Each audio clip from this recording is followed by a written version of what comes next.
مجید فرقان حمید واقیم الصلاۃ واتو زکات، اور نماز قائم کرو اور زکات ادا کرو، واطیعوا الرسول، اور رسول صلی اللہ تعالیٰ علیہ وسلم کی اطاعت، ان کی فرما برداری کرو، اللہ لکم ترحمون، تاکہ تم پر رحم ہو۔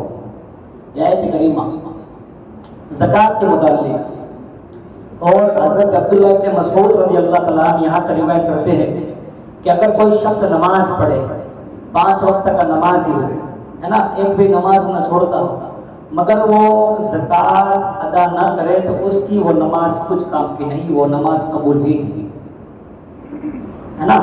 یہاں پر قرآن نے بیان کیا کہ وَأَقِیمُوا الصَّلَاةَ وَآتُوا الزَّکَاۃَ، اور نماز قائم کرو، اور نماز کی قبولیت اس وقت ہے وَآتُوا الزَّکَاۃَ کہ تم زکات بھی ادا کرو۔ جو صاحب نصاب ہے، جو مالدار شخص ہے کہ جن پر زکات فرض ہے، وہ اگر زکات ادا نہ کرے، ذرا دیکھیں وہ کتنا بڑا ظلم کر رہے ہیں، خود پر بھی اور جو زکات کے جو مستحقین ہیں ان پر بھی۔ حضرت ابوبکر صدیق رضی اللہ تعالیٰ عنہ جب آپ کا وصال ہو گیا حضور صلی اللہ علیہ وسلم کا، تو حضرت ابوبکر صدیق نے یہاں تک کہ کئی عرب کے لوگ کافر اور مرتد ہو گئے تھے، زکات کا انکار کر بیٹھے تھے، زکات سرے سے ادا ہی نہیں کرتے تھے، تو صدیق اکبر نے فرمایا کہ میں ان سے قتال، ان سے جنگ کروں گا، یہاں تک کہ کئی لوگ کو اپنے مسلمان بنایا ہے نا۔ فرمایا کر حضور کے زمانے میں جو شخص بکری کا ایک بچہ زکات میں ادا کرتا تھا، کوئی رسی تک زکات میں ادا کرتا تو میں بھی ان سے وہ وصول کروں گا، زکات ادا کرنی ہوگی۔ حضرت ابوبکر صدیق نے یہ ہے نا جنگ کا ارادہ، جنگ کا اعلان کر دیا تھا۔ اور تو ہمیں اس بات سے پتہ یہ چلتا ہے کہ زکات کا جو منکر ہے، یہ تو قرآن سے قطعی ثابت ہے کہ زکات ادا کرو یہ فرض ہے، اور اگر کوئی زکات کا منکر ہے، زکات کا انکار کرتا ہے تو وہ کافر ہے، اور زکات دینے سے انکار کرے، زکات ادا نہ کرے تو وہ گمراہ اور یہاں تک کہ قتل کا مستحق ہے، قتل کا ہے نا۔ یہ میں نہیں کہتا، صدیق اکبر رضی اللہ تعالیٰ عنہ جنہوں نے زکات دینے سے انکار کر دیا ہے نا، انہوں نے کیا فرمایا میرے صدیق اکبر نے کہ میں ان سے جنگ کروں گا ہے نا۔ تو یہاں سے بات یہ پتہ چلتی ہے کہ زکات کا انکار، زکات کا منکر کہ زکات فرض نہیں ہے، یہ کہنے والا کافر، زکات نہ دینے والا قتل کا مستحق ہے۔ ہم ہے نا سرے سے زکات ہی نہیں دیتے، زکات فرض ہے میرے دوستوں۔ جب انسان زکات دیتا ہے اپنے مال کی تو اس کا سارا مال اللہ تعالیٰ کی حفظ و امان میں آ جاتا ہے، اللہ اس کے مال کی حفاظت فرماتا ہے۔ اور یاد رکھو اگر ہم نے اس مال کی زکات ادا نہیں کی اور وہ ہمارا مال زکات والا مال ہمارے دوسرے مال میں مل گیا، شامل ہو گیا، تو سارا مال تباہ و برباد ہو جائے گا۔ میل ہے زکات نا، یہ مال کی میل ہے زکات، وہی زکات کا مال ہم اپنے تجورے میں رکھیں گے جہاں پر ہمارے اور بھی زیادہ اچھے حلال کے ہمارے جو کمائے ہوئے ہے نا، وہاں پر ہمارے زکات کے پیسے رکھیں گے، وہ سارا مال بھی تباہ ہو جائے گا۔ زکات سینے سے ہمیں ادا کرنی ہوگی جو بتایا گیا اس کے مطابق۔ اور آپ کتاب اٹھا کر دیکھیں، یہاں تک کہ حضرت ابو امامہ رضی اللہ تعالیٰ عنہ روایت کرتے ہیں کہ حضرت ثعلبہ یہ حضور صلی اللہ تعالیٰ علیہ وسلم کے دربار رسالت میں حاضر ہوئے، عرض کرتے ہیں یا رسول اللہ صلی اللہ تعالیٰ علیہ وسلم آپ میرے لیے دعا فرمائے کہ میں مالدار ہو جاؤں۔ کیا کہا؟ دعا فرمائے اللہ مجھے مال عطا کرے، مجھے دولت عطا کرے۔ میرے آقا نے فرمایا ثعلبہ تھوڑا مال زیادہ مال سے بہتر ہے نا، تھوڑی دولت تھوڑا مال زیادہ مال سے بہتر اس لیے ہے کہ تھوڑے مال پر اللہ تعالیٰ کا شکر ادا کرنا آسان ہے، زیادہ مال پر شکر ادا کرنا آسان نہیں ہوتا۔ تھوڑا مال اگر ہمارے پاس اللہ تعالیٰ نے عطا فرمایا ہے تو تھوڑے مال پر شکر ادا کرنا بالکل آسان ہے، مگر مال کثیر ہو گیا، مال زیادہ ہو گیا، مال بڑھ گیا، شکر ادا کرنا آسان نہیں ہوگا۔ پھر کیا تھا، حضور سے یہ جواب سنا، ثعلبہ چلے گئے۔ اب پھر مال کی دولت، مال اور دولت کی محبت نے مجبور کر دیا، پھر حضور کے دربار میں آئے، عرض کرتے ہیں یا رسول اللہ صلی اللہ تعالیٰ علیہ وسلم دعا فرما دے نا۔ اور یہاں تک کہ ثعلبہ نے کہا کہ حضور اب دعا فرمائے اللہ مجھے مالدار کر دے، اور میں قسم کھاتا ہوں اس ذات کی کہ جس نے آپ کو نبی بنا کر بھیجا اور آپ سچے نبی ہو، جب اللہ تعالیٰ مجھے مالدار بنا دے گا، میں اللہ تعالیٰ کی راہ میں خیرات کروں گا، ہے نا، زکات دوں گا، جو مستحقین ہیں ان تک اس کا حق پہنچاؤں گا، یہ وعدہ بھی کیا۔ اب حضور نے دیکھا چلو اس نے وعدہ کیا ہے نا، کہ یہ خیرات کرے گا، اللہ کی راہ میں مال خرچ کرے گا، جب مالدار ہو جائے گا۔ میرے آقا نے اپنی دعا کے لیے رحمت پہ ہاتھ اٹھا دی، اللہ تعالیٰ نے دعا قبول فرمائی۔ ثعلبہ نے کچھ بکریاں خریدی، یہاں تک کہ کیڑوں کی مانے اس کی بکریوں میں اضافہ ہوتا گیا، یہاں تک کہ مدینہ منورہ میں جب جگہ کم پڑ گئی اس کی بکریوں کے لیے، اتنی زیادہ بکریاں اس کے پاس جمع ہو گئی، زیادہ مال بڑھتا گیا، یہاں تک کہ وہ ثعلبہ 5 وقت کی نماز جماعت کے ساتھ پڑھتا تھا۔ اب مال بڑھ گیا تو صرف ظہر کی اور عصر کی نماز جماعت کے ساتھ پڑھتا ہے، 3 نماز جماعت سے چھٹی۔ اب مال اس قدر بڑا کہ ثعلبہ 5 وقت کی نماز جماعت سے نہیں پڑھتی، یہاں تک مال بڑھا کہ یہاں تک کہ جمعہ کی نماز میں بھی وہ نہیں آتا۔ ہم دیکھتے ہیں جو زیادہ مالدار ہو جائے اور زیادہ لالچ انسان میں آ جائے نا، وہ بندہ پھر مسجد میں کبھی دکھتا بھی نہیں ہے نا، اللہ ماشاءاللہ کچھ لوگ ہیں جن کے دل میں اللہ کا ڈر ہے وہ آتے ہیں، مگر زیادہ دنیا مل جائے بندہ بھول جاتا ہے مسجد کو، نماز کو، جمعہ کو، سب کچھ۔ ثعلبہ بھول گئے جمعہ پڑھنے کے لیے بھی نہیں، اور ثعلبہ کی بکریاں اتنی زیادہ کہ آپ ہے نا مدینہ منورہ سے دور جنگل میں رہنے لگا۔ ثعلبہ مدینہ سے دور جنگل میں، اتنی زیادہ بکریاں تھی، زیادہ مال تھا۔ اب جمعہ میں بھی نہیں، میرے آقا نے دیکھا کہ ثعلبہ جمعہ میں بھی نہیں، میرے آقا صلی اللہ تعالی علیہ وسلم فرماتے میرے صحابہ ثعلبہ کا کیا حال ہے؟ تو صحابہ عرض کرتے یا رسول اللہ وہ بڑا مالدار بندہ بن گیا ہے، بہت زیادہ مال ہے اس کے پاس، اب وہ مدینہ سے دور جنگل میں رہتا ہے، اس کے پاس اتنی بکریاں کہ مدینہ میں رہ نہیں سکتی، اتنی زیادہ بکریاں اور مال ہے۔ میرے آقا نے فرمایا ثعلبہ تجھ پر افسوس ہو، ثعلبہ تجھ پر افسوس ہو۔ حضور نے یہ فرمایا۔ پھر جب زکات کا وقت ہے، زکات ادا کرنے کا، اب میرے آقا نے محسرین زکات، جو زکات وصول کرنے والے تھے، ان کو بھیجا کہ جاؤ مالداروں کے پاس جاؤ اور کہو کہ اللہ تعالیٰ کی راہ میں زکات ادا کرے۔ حضور کے نائبین مصطفیٰ صلی اللہ تعالی علیہ وسلم زکات کے لیے روانہ ہوئے، جو بھی مالدار شخص تھے جو امیر تھے ان کے پاس گئے، حضور کا فرمان سنایا کہ زکات ادا کرنا ہے نا مالدار پر فرض ہے، جو صاحب نصاب ہے، حضور کا فرمان تھا۔ جو جن کے پاس گئے ان تمام نے زکات اپنی نکالی۔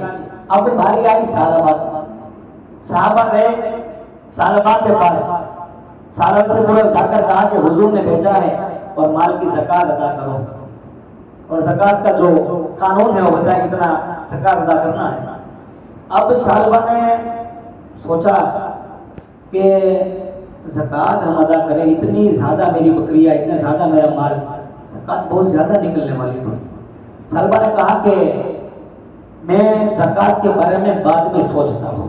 اللہ اکبر، نہیں، یہ سوچنا کہ اللہ و رسول کا فرمان ہو جائے، حکم ہو، اور یہاں پر سوچنے کی بات پہ یہاں ایمان ڈگمگا جاتا ہے، انسان کا ایمان یہیں پر ڈگمگاتا ہے۔ ثعلبہ نے کہا کہ میں سوچ کر بعد میں حساب دیتا ہوں، جواب دیتا ہوں، جواب ابھی میں زکات نہیں ادا کرتا۔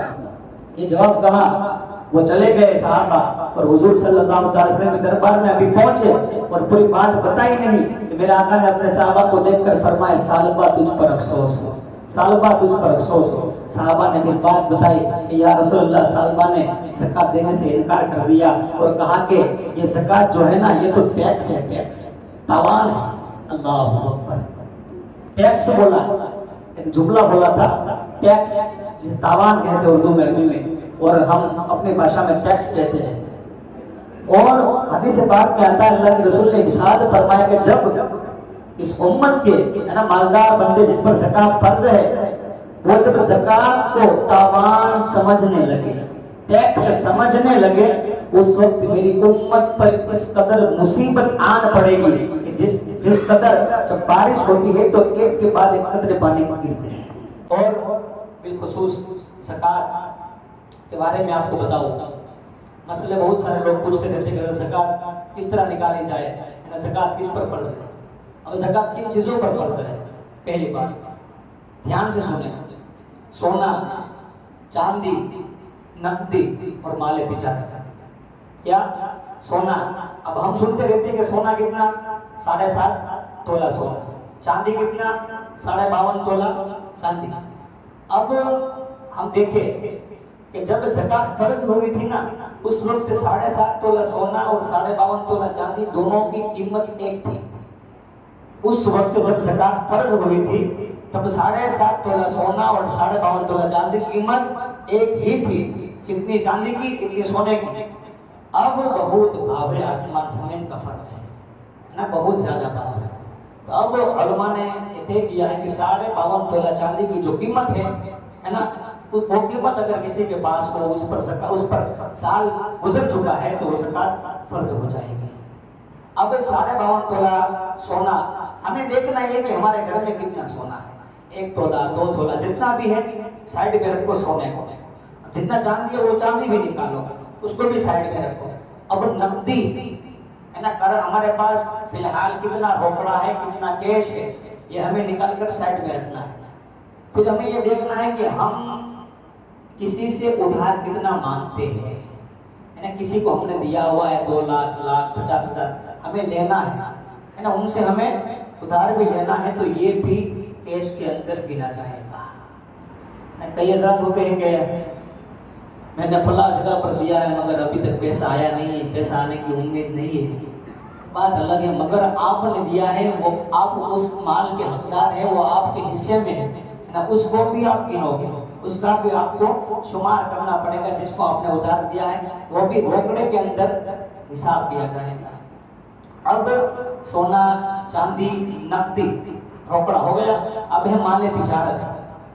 مال تجارت جیسے آپ کے پاس دکان ہے بڑی, اب اگر دیکھا جائے کتنا سامان آپ کی دکان میں پڑا ہوا ہے نا, جو سامان تجارت کے لیے دکان میں, تو ظاہر سی بات ہے تجارت کے لیے مال ہے, وہ سارا مال کا جو پیسہ ہے وہ بھی دیکھا جائے, ان پر بھی زکات ہے.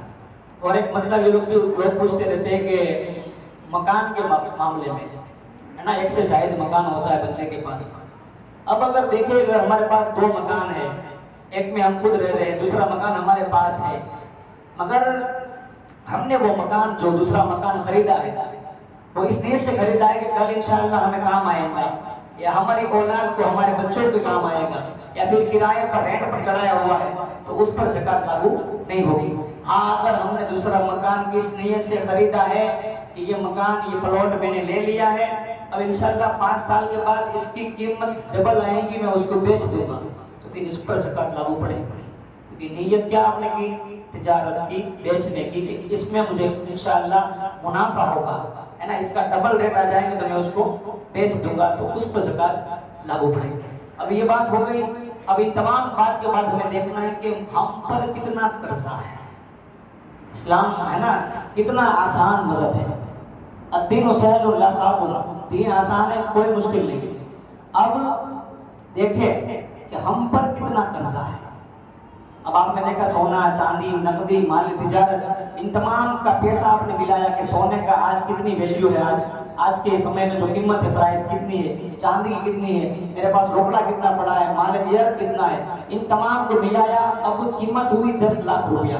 کتنی 10 لاکھ روپیہ ہمارے پاس اب ہو گئے. اب تو ظاہر سے بات 10 لاکھ ہو گئی تو زکات فرض ہو گئی ہے نا, زکات فرض.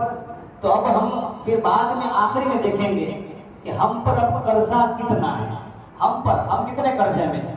اگر ہم پر 10 لاکھ قرضہ ہے تو ہم پر زکات نہیں ہے. 10 لاکھ قرضہ ہے تو 10 لاکھ پھر اسی میں چلے جائیں گے قرضے میں, تو زکات فرض نہیں ہوگی. ہاں اگر 9 لاکھ قرضہ ہے, 1 لاکھ ہمارے پاس پھر بھی بچے گا تو ہم پر زکات فرض ہوگی. 1 لاکھ میں سے آپ کو 2,525 روپیہ آپ کو زکات ادا کرنی پڑے گی, اور زکات پوری ادا کریں. یہ نہیں کہ دارالعلوم فیض مصطفیٰ میں ہم نے 100 روپیہ لکھا دیا, فلاں دارالعلوم میں ہم نے 500 لکھا دیا, پھر یہ سمجھتے کہ ہم نے زکات ادا کر دی. نہیں, جو زکات میں نے بتایا کس طرح ہم کو پورا ہے نا اماؤنٹ پورا نکالنا ہے کہ اتنا پیسہ نکلا, یہ زکات کا پیسہ پورا سائڈ میں, ان تمام کو زکات کے لیے نکال ہی دینا ہے.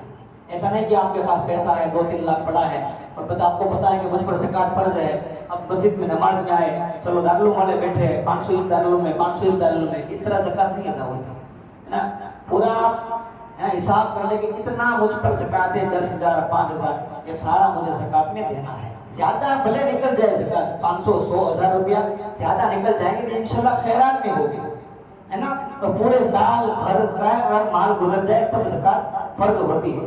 عموماً جو مہینہ مسلمان ہے نا طے کرتے ہیں نا مہینہ، وہ رمضان کا مہینہ، اکثر رمضان کا مہینہ ہوتا ہے، کیونکہ اس میں خیرات کرنا بہت ہی بڑی اجر و ثواب کی بات ہے۔ رمضان کے مہینے میں خیرات اکثر لوگ کیا کرتے ہیں۔ تو یہ جو میں نے آپ کو بات بتائی زکات کے معاملے میں، بالخصوص آپ اس بات پر توجہ ہے۔ اور سونے چاندی کی جو پرائز 52.5 تولہ چاندی، ہمیں اس کو دیکھ کر چلنا ہے۔ اس کی مہور کی پرائز کیا ہے تو سونی ہو ہے ان سے ہم رابطہ کر لیں گے، پتہ چل جائے گا۔ شاید احمد آباد کی کڑی گلول کی بات کریں تو وہاں پر 38,325 روپیہ 52.5 تولہ چاندی کی پرائز، 10 گرام چاندی کی پرائز 720 روپیہ کے حساب سے ہم مہوا کے حساب کریں تو شاید 800 یا 815 روپیہ ہوگا، ہے نا؟ اس حساب سے تقریباً 38,000 یا 40,000 روپیہ ہمارے پاس حاضر ہو، سال گزر گیا ہے تو ہم پر زکات فرض ہے، ہمیں زکات ادا کرنی ہے۔ اگر ہم نے زکات ادا نہیں کی، یاد رکھو دوستو، وہی زکات کا مال قیامت کے دن، ہے نا، وہی زکات کا مال قیامت کے دن اللہ تعالیٰ اس مال کو پگھلائے گا، ہے نا؟ پھر کروٹوں پر، ہے نا، سر پر میں تمام جگہ پر پھر داغا جائے گا، داغے بنایا جائے گا ان مالوں سے، لو تمہارا مال، اب مزہ چکو یہ مال کا۔